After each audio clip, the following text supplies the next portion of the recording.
Israel ഇടതുകക്ഷിയായ democrats പാർട്ടിയുടെ നേതാവായ യായിർ ഗോലാന്റെ വാക്കുകളാണ് അവരുടെ തന്നെ രാജ്യത്തോടും സൈന്യത്തോടും ലോകത്തിനാകെ പറയാനുള്ളത്. കുഞ്ഞുങ്ങളെ കൊന്നൊടുക്കുന്നത് ഒരു വിനോദമല്ല, സാധാരണക്കാരെ ലക്ഷ്യമിട്ടുള്ള ആക്രമണങ്ങൾ പരിഷ്കൃതമായ ഒരു സമൂഹത്തിന്റെ രീതിയുമല്ല, സുബോധമായുള്ളൊരു രാജ്യമായി ഇസ്രയേൽ മാറണം എന്ന് അദ്ദേഹം പറയുന്നു. ഇസ്രയേലിന്റെ ഉപസൈനിക മേധാവി കൂടിയായിരുന്നു ഈ യായിർ ഗോലാൻ എന്നോർക്കണം.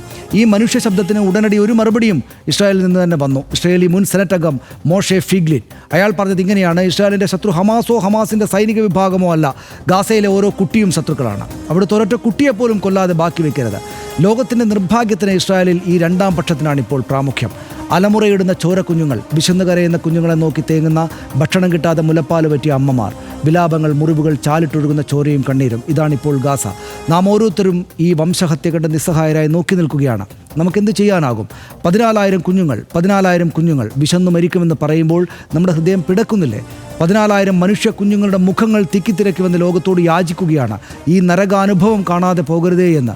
ഇങ്ങ് ഈ കേരളത്തിലിരുന്ന് അവരോട് മനസ്സുകൊണ്ടെങ്കിലും ഐക്യപ്പെട്ടില്ലെങ്കിൽ നമ്മളെങ്ങനെയാണ് മനുഷ്യരാവുക? ഭൂമുഖത്തു നിന്നും തുടച്ചു നീക്കപ്പെടുന്ന പലസ്തീൻ ജനതയോട് RDX ഹൃദയഭാരത്തോടെ ഐക്യദാർഢ്യം പ്രകടിപ്പിക്കുന്നു.